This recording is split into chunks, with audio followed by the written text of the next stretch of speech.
Terima kasih, Anda masih di Morning Zone di pagi hari ini dan kita lanjut lagi masih bersama Ramdhani Bur. Mas Bur, pertandingan tadi malam Indonesia menghadapi tuan rumah Myanmar bisa menang dengan skor 1-0 lewat gol yang diciptakan oleh Asnawi yang baru masuk di babak kedua. Tapi bisa cetak. Bagaimana Mas Bur melihat pertandingan tadi malam? Ya semalam tuh di awal laga kita sempat deg-degan ya karena sempat ketekan Myanmar. Mayoritas pemain muda tentu mempengaruhi jalannya pertandingan juga ya. Jadi pemain muda kita agak kaget juga main di level senior yang antar negara karena kan beberapa pemain tuh menjalani debut ya seperti Kadek Arel, Cahya Supriyadi. Maksudnya mayoritas debut tuh ada Alfrianto Niko. Terus ketika pemain-pemain senior lah masuk di awal babak kedua seperti Rafael Strike dan Asnawi, dan disitulah mulai ada peningkatan permainan timnas Indonesia. Jadi Marcelino juga terlihat bermain lebih pede juga, ya kan. Asnawi juga unik nih. Jadi Asnawi dan Arhan nih mainnya malah di posisi yang nggak di cross ya. Biasanya ya, maksudnya Asnawi biasa main di kiri, biasa main di kanan jadi di kiri, Arhan pun sebaliknya. Jadi ya peran pemain senior sangat menentukan juga kiprah timnas Indonesia di laga semalam kan. Terbukti gol Indonesia bermula dari lemparan Arhan ya. Lemparan Arhan kemudian membentur Kadek Arel dan dieksekusi oleh Asnawi. Jadi peran pemain senior ini sangat sangat dibutuhkan timnas Indonesia di laga-laga selanjutnya, terutama juga laga melawan Laos di hari Kamis mendatang. Dan banyak orang bilang ketika nanti kita laga kandang menghadapi Laos, kita harus siapkan jahe, serai, dan kemiri, serta bawang putih ya. Bumbu dapur ya. Kita juga akan ngobrol-ngobrol dengan pengamat sepak bola yang sudah tersambung melalui Zoom ya. Ada Abdul Haris. Bung Ais, selamat pagi. Selamat pagi, Bung Fadli. Bung Bur, ini dua-duanya kayaknya kalau sekarang agak mirip kayak ada Sehat ya Stan? Alhamdulillah baik. Emang cerah nih ekspresinya kalau timnas sudah menang. Tidur nyenyak berarti tadi malam ya? Alhamdulillah. Bung Fadli kayaknya masih agak ngantuk habis tadi. Biasalah, Bapak kan tahu biasanya zikir sampai pagi kan. Oke, Bung Ais, gimana melihat pertandingan tadi malam? Ya, gue pikir memang agak-agak deg-degan ya, seperti yang tadi Bur bilang bahwa ini pertandingan nggak mudah. Dan kalau kita lihat pertandingan kemarin, kita beruntung dapat 1 gol, dapat kemenangan, karena seperti yang Sintayong bilang, memang ini terbukti bahwa ini pertandingan tidak mudah karena Indonesia datang dengan tim U22 sementara lawan dengan tim senior. Ini baru lawan Myanmar loh. Belum lawan Vietnam, belum lawan Filipina. Kalau lawan Laos ya insya Allah kita bisa menang lah. Karena Laos juga kan bawa tim muda. Nah lawan Vietnam tuh serius banget. TC di Korea Selatan, TC jangka panjang. Dan kemudian mereka pemain senior. Kemarin juga mereka menang dengan skor telak ya 4-1. Walaupun permainannya masih belum meyakinkan. Dan Filipina ini ternyata mereka serius juga. Mereka panggil pemain-pemain naturalisasi, pemain-pemain keturunannya, dan salah satunya ada yang dari Norwegia loh, yang pelajaran Norwegia kemarin di Liga Norwegia. Ini yang saya pikir jadi agak menyulitkan ya buat kita, apakah kita masih bisa bersaing dengan kedua tim ini. Karena kalau lawan Laos it's okay, kita bisa menang, kemudian lawan Myanmar kita bisa menang, tapi kalau lawan Vietnam dan lawan Filipina kita tidak bisa menang atau kalah, ya untuk bisa lolos ke semifinal ini repot. Artinya memang laga-laga yang mungkin bisa kita optimalkan adalah lawan Myanmar kemarin dan lawan Laos begitu ya? Pertaruhannya lawan Filipina ya. Kalau bukan kita mengecilkan tim nasional Indonesia sekarang, tapi dengan kualitas pemain-pemain muda yang dimiliki, ini membuat kita bisa dikatakan target semifinal ini pun agak berat sebetulnya. Karena kalau kita lihat memang pemain-pemain yang dibawa ini pemain-pemain berkualitas. Kadek Arel, kemudian juga Donitri Pamungkas, Arkan Fikri, tapi ini pemain muda loh, pemain U22, yang artinya dari segi jam terbang, dari segi pengalaman mereka ini minim. Rata-rata kecuali 4 nama ya, Asnawi, kemudian juga Rafael Strike, Pratama Arhan, Hoki Caraka. Sisanya ataupun Muhammad Ferrari ya, sisanya ini debut mereka.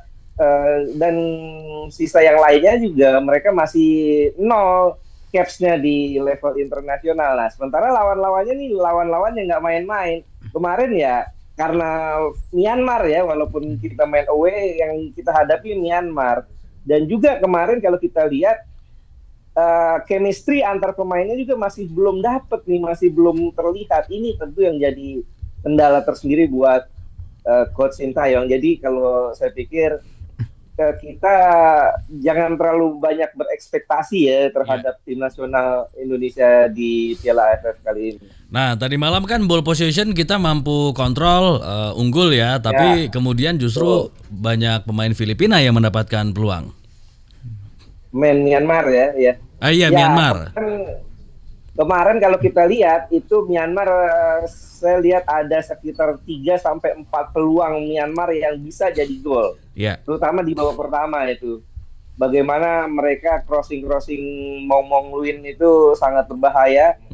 Dan juga ada satu tendangan dari luar kotak juga yang membentur tiang.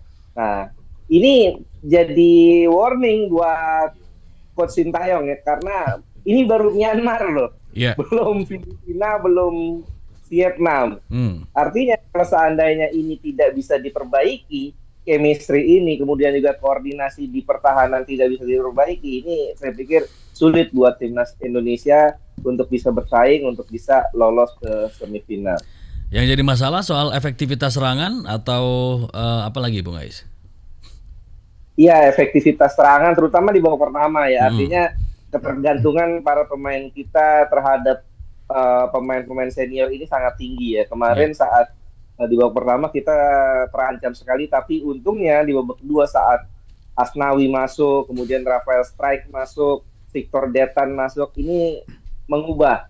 Kita bermain lebih stabil, lebih seimbang, dan hasilnya ya alhamdulillah kita dapat gol, dan itu pun gol bisa dibilang kesalahan kiper ya. Kesalahan kiper Myanmar, bahkan tertulis di situ bukan golnya Asnawi tapi gol bunuh diri kiper. Ya ini kan berarti dua striker yang dimainkan di awal, Hoki Caraka dan juga Arkan Kakak ini masih belum efektif. Dan kemarin juga pola permainannya kalau saya lihat ini mengikuti pola permainan saat kita menang lawan Arab.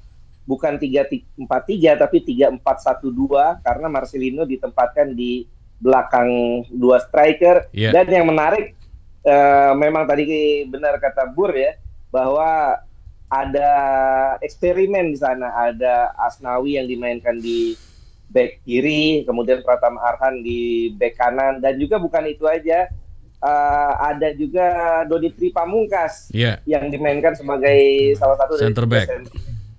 Ya, ini merupakan eksperimen yang dilakukan oleh Sintayong yang sebetulnya terlalu beresiko sih eksperimen seperti ini dimainkan di laga yang sebuah turnamen yang memang levelnya level senior. Bung Ais, ini di sektor tengah kita lihat tuh di babak pertama kolaborasi Arkan Fikri dan Zainuddin Faris tuh belum terlalu klop ya. Terlebih Zainuddin Faris seringkali kehilangan bola ya. Nah, untuk match selanjutnya di laga melawan Laos, kira-kira siapa Bung Ais yang bisa diduetin dengan Arkan Fikri di lini sentral nih? Ya, kemarin waktu di awal kan Zainuddin Faris dan Arkan Fikri yang dimainkan sebagai holding midfielder, sebagai double pivot ya. Sementara Marcelino didorong sebagai trequartista atau sebagai attacking midfielder di belakang striker.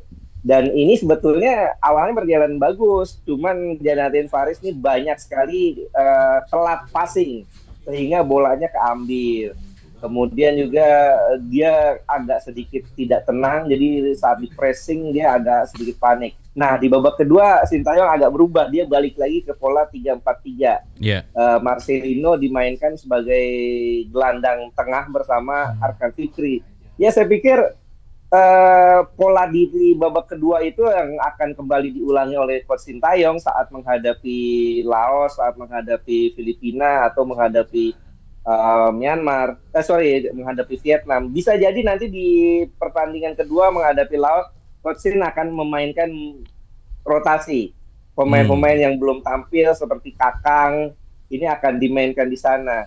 Atau bisa juga Robbie Darwish ditempatkan di situ ya, bersama Arkan Fikri. Kemarin saat di pertengahan babak kedua tuh Robbie Darwish masuk, sementara Marcelino kembali ditempatkan sebagai trequartista atau gelandang serang ya. Bisa jadi antara dua pilihan, Bur, antara Marcelino Arkan Fikri dengan pola 3-4-3 atau pola 3-4-1-2, di tengahnya Arkan Fikri dengan Robbie Darwish, sementara Marcelino Ferdinand dimainkan di belakang striker dengan pola 3-4-1-2. Tapi terlalu berisiko nggak Bung Ais kalau kita Indonesia melakukan rotasi pemain di laga melawan Laos, karena kan selisih gol itu juga sangat berpengaruh ya di turnamen seperti ini, seperti ASEAN Cup ini. Ya, kalau saya lihatnya Coach Sintayong ini memang tradisinya karakternya dia sering rotasi. Kita ingat 2020 itu di fase grup ada 3-4 formasi yang digunakan. Saat menghadapi Vietnam mereka menggunakan 5-4-1 defense. Saat menghadapi laga-laga awal pakai 4-2-3-1, sempat juga 4-3-3. Lawan Malaysia 4-4-2 dengan rotasi pemain, bahkan Witan saat itu dimainkan sebagai striker ya. Dan itu memang karakternya Coach Sintayong, dan yang saya pikir dia akan kembali melakukan rotasi. Dia ini pelatih yang berani untuk bereksperimen. Bahkan kita ingat di kualifikasi Piala Dunia saja saat menghadapi China di laga away, yang harusnya kita menang, dia eksperimen juga. Ini yang memang akhirnya menuai banyak kritik ya. Dan jadi saya pikir menghadapi Laos dia akan kembali melakukan eksperimen, melakukan rotasi, karena memang ya ini masuk akal ya. Ini adalah kompetisi yang sangat pendek waktunya. Tanggal 9 kemarin kita main, nanti tanggal 12 kita main, artinya selang 3 hari, baru setiap 3 hari main. Nah, artinya perlu rotasi, perlu pemain-pemain ini untuk tetap segar sampai final, sampai semifinal, final kalau seandainya lolos ya. Artinya memang Coach Shin akan kembali melakukan rotasi sepertinya, Bu. Ini terlebih Vietnam cukup diuntungkan ya Bung Ais dengan jadwal ya, karena setelah menghadapi Laos semalam kan dia jedanya panjang ya, baru main lagi nanti lawan timnas Indonesia di hari Minggu. Nah, kira-kira Sintayong maksudnya yang pasti bakal melakukan rotasi pemain ya Bung Ais ya untuk melawan Laos ya. Betul. Kalau saya pikir Coach Shin ini akan melakukan rotasi pemain, apalagi kalau kita lihat dari segi jadwal kita ini dirugikan. Kita lawan 3 kali dulu kan, lawan Myanmar, lawan Laos, lawan Filipina. Sementara Filipina tuh belum main loh. Jadi artinya saat lawan Filipina kita sudah main 3 kali. Filipina baru main 2 kali. Vietnam maksudnya. Ya. Itu betul. Vietnam karena nggak ikutan bayar patungan lapangan apa gimana tuh nggak main?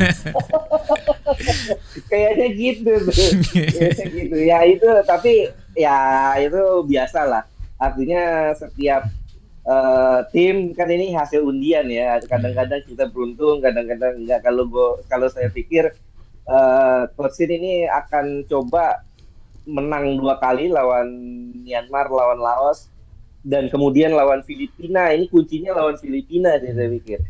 Dia akan coba menang lawan Filipina, lawan Laos dia akan coba bikin banyak gol. Sementara saat lawan Vietnam di Vietnam, saat kita away ke sana, dia akan coba main defense.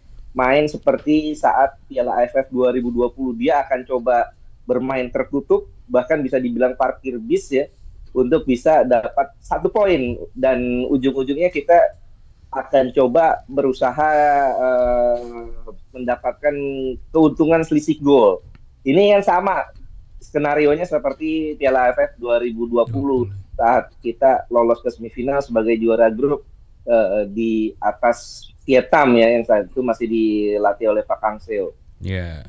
Oke, karena tadi kuncinya adalah lawan Vietnam, tapi mainnya kan di kandang Vietnam.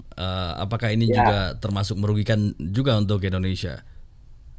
Iya, tapi ini memang konsekuensi dari sistem yang diadakan di Piala AFF kali ini. Artinya kan memang setiap tim punya jatah 2 home, 2 away. Dan ini kita tidak bisa milih, semuanya tergantung undian. Dan sayangnya memang undian kita pas dapatnya lawan Vietnam di kandang mereka gitu ya. Mungkin karena kita masuk pot 2 Bung Ais ya. Karena kalau pot 2 itu harus tandang ke pot 1. Beda di AFF 2000 di ASEAN 2022 tuh kita kan kandang ya. Maksudnya menjamu pot 1 itu di kandang sendiri karena kita pot 3 waktu itu Bung Ais. Iya. Dan di AFF 2020 juga saat COVID kan itu mainnya selalu di home turnamen Singapura ya. Ya, sistem turnamen karena saat itu COVID.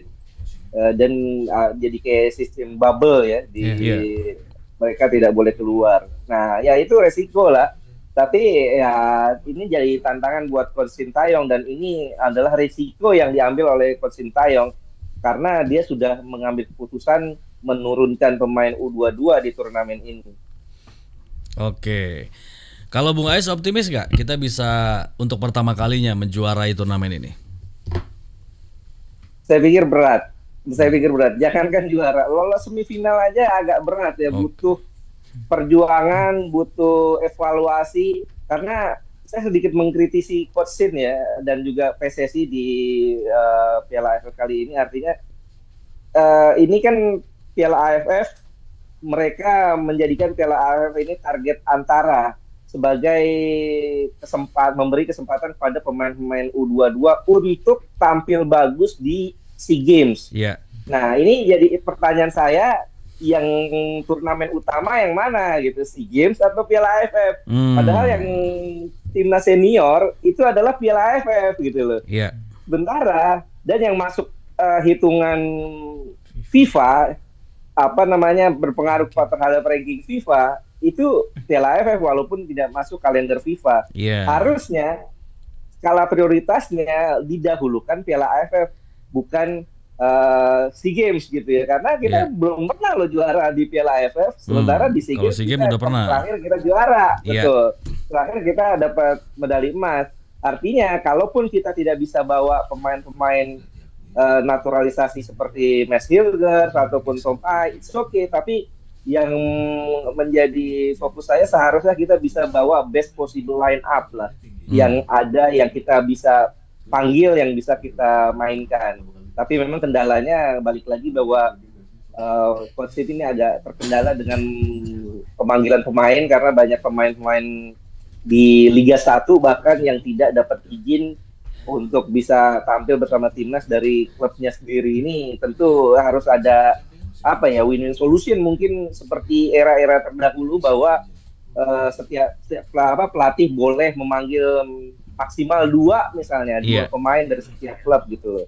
Ini mungkin akan membuat kita akan lebih punya kompetensi, bisa bersaing, bisa nggak deg-degan lah minimal di Piala AFF ini. Iya. Oke.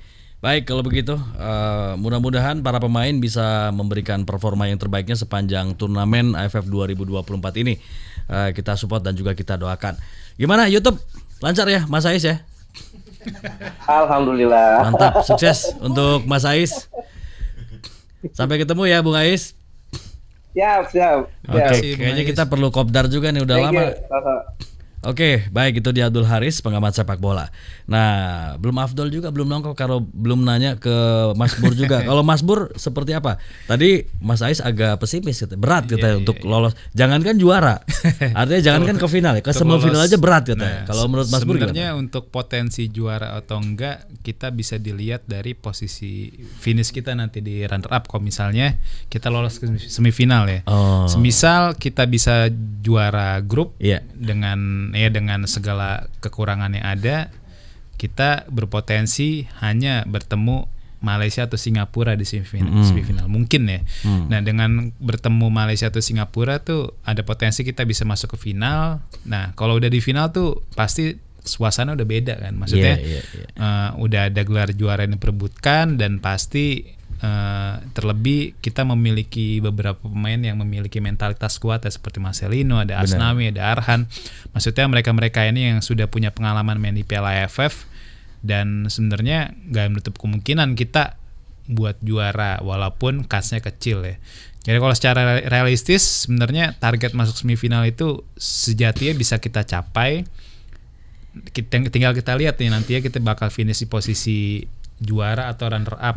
Emang tuh rintangannya ada di laga tandang melawan Vietnam dan kandang melawan Filipina.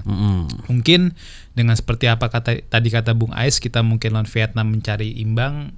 Saya sih optimistis saat menjamu Filipina di Manan Solo kita bisa menang, karena Filipina tuh walaupun pemain naturalisasi dibawa, juga pemain yang dibawa juga tidak terlalu istimewa ya. Maksudnya pemain bokum tuh yang Gareth Holtman juga tidak main kan. Pemain yang dibawa pun sebenarnya ya main-main di liga-liga divisi 2 seperti si Mowin tuh pemain depannya main di MLS 2 gitu. Maksudnya ya secara liga pun nggak terlalu bagus-bagus banget kan. Jadi untuk lolos ke semifinal saya pikir bisa ya. Untuk lolos ke final ya kita lihat lawan di semifinal nantinya, karena kan Thailand tuh seperti Vietnam juga menurunin pemain terbaiknya ya. Walaupun minus Terasil Dangda, Chanatip dan Supacho Jaidet, cuma kan Thailand emang sudah pelan-pelan melakukan regenerasi pemain.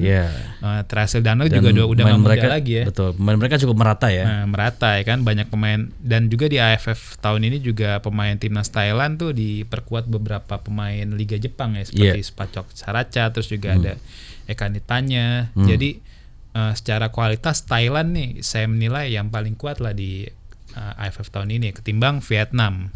Ya. Oke. Nah, kalau melihat dari partai pertama, penampilan pertama tadi malam, apakah sudah cukup meyakinkan atau masih ada beberapa evaluasi yang harus ditingkatkan? Ya, pasti ada banyak evaluasi ya di sana sini ya. Terutama di lini tengah tuh di awal babak pertama kolaborasi Arkan Fikri dan Zahraddin Faris tuh belum berjalan ya. Arkan Fikri saya melihat udah mulai klop lah pelan-pelan, cuma Zahraddin ini nah mungkin ya seperti di next match-nya karena kita memang kekurangan gelandang ya kemungkinan Marcelino dimainkan sebagai duet dari Arkan Fikri. Atau ya seperti tadi kata Bung Ais, ada opsi Robbie Darwish diduetkan dengan Arkan Fikri dan untuk membiarkan Marcelino main sebagai free roll ya, atau mungkin playmaker lah gitu. Nah jadi itulah di lini sentral harus kita perbaiki. Kalau saya melihat sih di lini belakang nih kolaborasi Ferrari, Kadek Arel dan Donitri Pamungkas sudah agak baik. Mungkin Donitri nih masih agak canggung ya. Maksudnya masih terlihat di posisi barunya. Posisi baru masih terlihat grogi lah gitu. Jadi PR Sintayong nih meningkatkan kepercayaan diri Donitri Pamungkas supaya bisa pede lah di match-match selanjutnya. Kalau saya melihat Ferrari dan Kadek Arel udah cukup oke ya. Apresiasi juga untuk Kadek Arel yang mana usia baru 19 tahun tapi juga udah terlihat matang banget ya, untuk membentuk benteng dengan Ferrari. Ferrari juga kan usia baru 22 atau 21 cuma udah dibebankan untuk sebagai kapten kan semalam kan di babak pertama sebelum Asnawi masuk. Ferrari ngebut banget ya. Nah itu mobil ya. betul. Jadi ya itulah. Dan tentunya Coach Shin juga sudah merangkum ya apa-apa aja yang perlu ditingkatkan, meskipun memang kadang-kadang Coach Shin juga bikin kita deg-degan dengan eksperimen dengan rotasi yang dilakukan yang secara mengejutkan, tapi tentu Coach Shin punya pertimbangan sendiri ya. Oke. Ini tentunya menjadi kebanggaan kita tadi malam bisa meraih kemenangan. Mudah-mudahan capaian ini bisa diteruskan ke laga-laga selanjutnya. Kita sapa dulu nih sedikit ada Oke Zoner dan juga pendengar Trijaya.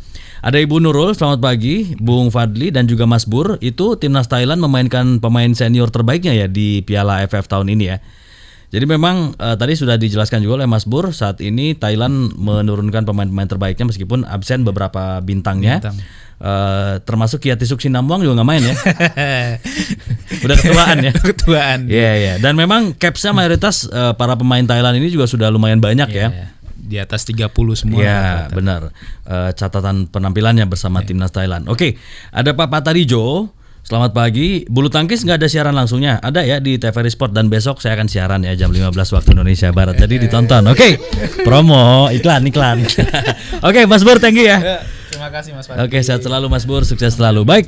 Oke, saudara, sampai di sini kebersamaan kita di Morning Zone episode hari ini. Jangan lupa untuk kita jumpa kembali besok di jam yang sama yang bisa Anda saksikan di web streaming okezone.com dan juga live YouTube di Okezone dan juga Trijaya FM. Saya Fadli Sungkara, selamat pagi. Sampai jumpa.